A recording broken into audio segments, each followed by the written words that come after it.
आधारित है।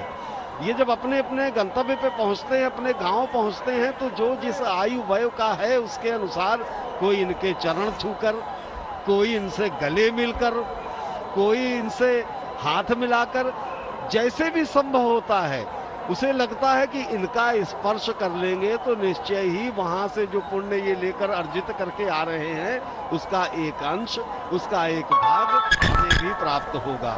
और ये सारे लोग जो यहाँ एकत्रित हैं, ये सारा नर समूह जो यहाँ दिखाई पड़ रहा है, नर नारी सभी आनंदित मुद्रा में दिख रहे हैं, पूजन अर्चन वंदन करते दिखाई पड़ रहे हैं। इनके तो भाग्य का कहना ही क्या, ये सब परम सौभाग्यशाली हैं जो आज माघी पूर्णिमा के दिन विशेष रूप से जब जल स्नान का विधान है, पुण्य फलदायी इसके लक्षण हैं, तो ऐसे में माघी पूर्णिमा के दिन तीर्थराज प्रयाग के त्रिवेणी तट में संगम में स्नान मिल जाए, पुण्य की डुबकी मिल जाए, तो भाग्य का कहना ही क्या।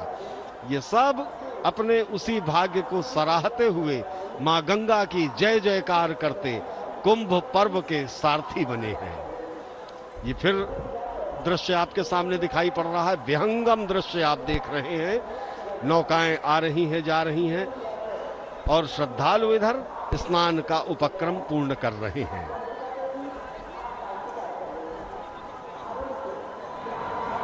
स्नानार्थियों की भीड़, सभी स्नान करते हुए और स्नान करके अपने गंतव्य की ओर प्रस्थान करते हुए।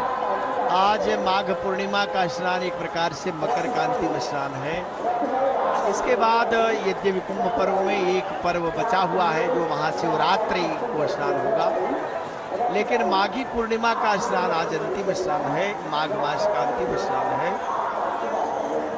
माघ मास का जो तपमास जिसको कहा, इस समय जो स्नान का फल है वह तो अनंत कहा ही गया है, पर दान का विशेष महत्व है। यथा शक्ति जितनी जिसकी सामर्थ्य हो। यहाँ तो दान करने जब राजा हर्षवर्धन आते थे, यद्यपि वो 6ठे वर्ष 5 वर्ष जब व्यतीत हो जाता था तो जितना कोष संचित रहता था लेकर के आते थे। तो कन्नौज नरेश थे और यहाँ दान सर्वस्व अपना करके जाते थे। वेनत सांग ने लिखा अपने यात्रा विवरण में कि एक बार तो ऐसी स्थिति बन गई कि उन्होंने अपनी बहन राजश्री से कौपीन लेकर के धारण करके गए, अपना वस्त्र तक राजसी वस्त्र भी दान कर गए थे। अदत्त दानाच्च भवे दरिद्रः, जो दान नहीं करता वो भले पुण्य प्राप्त करे पर उसको धन आगे नहीं प्राप्त होता जन्म जन्मांतर में। अदत्त दानाच्च भवे दरिद्रः और दरिद्र भावाच्च करोति पापम्, उसी दरिद्र भाव से फिर वो पाप करने लगता है। पाप प्रभावा पुनरेति जन्म, उसी पाप प्रभाव से बार बार आवागमन भवसागर में बंधा रहता है। और पापा प्रभावात पुनरेव पापी, पुनः दरिद्र पुनरेव पापी, पुनः दरिद्र होता है, पापी हो जाता है। पाप नष्ट तो हो जाते हैं पर उसके बाद फिर अगर वो उसी कृत्य को करने लगता है, दुष्कृत्य आदि को, तो पाप बन जाता है। इसलिए आज दान का बड़ा महत्व है। दान धन की 3 गति होती है। एक होती है दान और दूसरी है भोग और तीसरी धन की गति है नाश। तो कहा यो न ददाति न भुंक्ते तस्य तृतीया गतिर भवेत, जो न दान करे और न भोग करे तो क्या होगा, अंत में नाश को प्राप्त होता है। व्यक्ति संचय करता रहता है, कितना धन बढ़ा ले कितना बढ़ा ले, लेकिन वह धन एक दिन जब श्वास बंद होगी, इस पृथ्वी लोक से विदा होंगे तो फिर क्या साथ जाएगा, क्या जाएगा। इसलिए कहा कि देखो भाई, धनानि भूमौ, ये धन तो पृथ्वी पर पड़ा रहेगा, जमीन पर ही, बैंक में रखो चाहे तिजोरी में, यही रह जाएगा। पशवस्य गोष्ठे, पशु है तो अपने गौशाला में, वाहन है तो गैरेज में, भार्या गृहद्वारी, अगर जीवित है तो पत्नी घर के दरवाजे तक विदा करेगी। जना श्मशाने, लोग श्मशान घाट तक जाएंगे। देहश्चितायाम, ये देह अपनी शरीर भी चिता तक साथ देगी। तब परलोक मार्गे, हमको तो यात्रा परलोक की करनी है, पाथे क्या हमारे पास है, तो कहा कि कर्मानुगो धर्मानुगो गच्छति जीवे, ये शंकर विमान मंडपम का दर्शन हम कर रहे हैं। शंकर विमान मंडपम कांची कामकोटि पीठ के शंकराचार्य के द्वारा स्थापित किया गया। ये वही स्थल है जहाँ कभी कुमारिल भट्ट जी जो अपने गुरु को परास्त कर दिए थे, गुरु ने प्राण त्याग किया था, बौद्ध गुरु, उन्हीं के प्रायश्चित के लिए यहाँ भूसी की आग में वो जल रहे हैं। अपने भूसी की आग में ही प्रायश्चित करते हुए अपना शरीर छोड़ा था। यही वही शंकर विमान मंडपम है और ये साक्षी है कि आदि शंकर भगवत पाद शंकराचार्य इस स्थान पर आकर के कुमारिल भट्ट से शास्त्रार्थ के लिए कहा था। पर कुमारिल भट्ट जी ने कहा था कि अब तो हम प्रायश्चित करते हुए आधी शरीर हमारी जा चुकी है, अगर आप हमारे शिष्य मंडन मिश्र को शास्त्रार्थ में परास्त कर देना तो जान लेना कि मैं भी परास्त हो गया हूँ। तो भगवत पाद शंकराचार्य प्रयाग आए थे, तीर्थराज प्रयाग में। ये देखे पुष्पवृष्टि, पुष्पवृष्टि ये लगता है जैसे पुष्पक विमान से पुष्प श्रद्धालुओं पर गिर रहे हैं जो स्नान कर रहे हैं। बड़भागी हैं क्योंकि ईश्वर भी जैसे प्रफुल्लित हो गए हैं कि आज आप मुझको स्मरण कर रहे हो। देखो ये पुष्प जो है ये वर्षा हो रही है जैसे अमृत वृष्टि हो रही हो, सुधा वृष्टि होती है। और इसी मध्य ये लहराता हमारा तिरंगा इस बात का संकेत दे रहा है कि हम सनातनी धर्म के तो पारायण हैं, किंतु राष्ट्र सर्वोपरि है। ये सनातन सिद्धांत अनादिकाल से चला आ रहा है कि हम धरा की पूजा करते हैं। धरा क्या?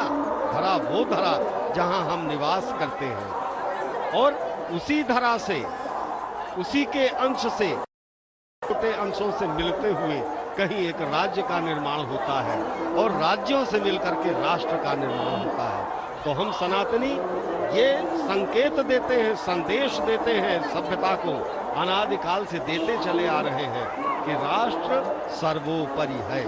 ये तिरंगा जो अभी दिखा था यह इसी बात का प्रतीक है। अनेक श्रद्धालु आज माघी पूर्णिमा के दिन उपवास भी रखते हैं और उपवास के पश्चात सत्यनारायण भगवान का कथा श्रवण करते हैं। मान्यता है कि आज के दिन गंगा स्नान कर दान पुण्य करने से जातक के जीवन से समस्त पापों का नाश हो जाता है और साथ ही साथ आज हनुमान जी की भी पूजा अर्चना का विधान है। कहते हैं कि वीर बाबा बजरंगबली की आराधना करने से आपके सारे कष्ट, कंटक, संकट, संताप ये सब शमित हो जाते हैं, इनका शमन हो जाता है। और क्या होता है? वीर बाबा बजरंगबली की कृपा मिलती है, बल मिलता है, बुद्धि मिलती है, शक्ति मिलती है, समृद्धि मिलती है। तो ये आज का दिन इन सभी दृष्टिकोण से अति महत्वपूर्ण है। शास्त्र तो यहाँ तक कहते हैं कि माघी पूर्णिमा के पुण्य स्नान के लिए देवी देवता भी हमारी इस धरा पर पधारते हैं। इस तत्व के आलोक में माघी पूर्णिमा के महत्व और इसके प्रभाव का अनुमान सहज ही लगाया जा सकता है। और आज के दिन का धार्मिक ही नहीं, आध्यात्मिक महत्व भी है। आध्यात्मिक महत्व क्या है, इस दिशा में प्रकाश डालेंगे आदरणीय प्रोफेसर गिरजा शंकर शास्त्री जी।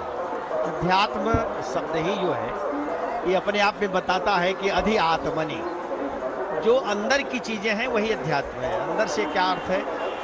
जो अंतःकरण चतुष्टय है, मन, बुद्धि, चित्त और अहंकार, ये चार अंतःकरण चतुष्टय कहे जाते हैं। देखें, शरीर की मैल तो धुल जाती है जल के स्पर्श से, और जल जो है इसको हम कहते भी हैं कि आपः पुनन्तु, ये जल पवित्र करे। तो जल से तो पवित्रता होती है, लेकिन स्नानः मनोबलम हरति। यहाँ से देख रहे पूरे कुंभ पर्व को, स्नानार्थियों को देख रहे हैं और कहीं कोई चूक न हो पहले से सूचित कर देंगे। तो ये किला का वो भाग है जहाँ अक्षय वट भी दिखाई पड़ता है। नीचे से यमुना जी बह रही हैं, कलिंद तनया भगवती यमुना जो कालिंदी है भगवान श्री कृष्ण की, प्रिया है, जो भगवान कृष्ण की अधरा अमृत है।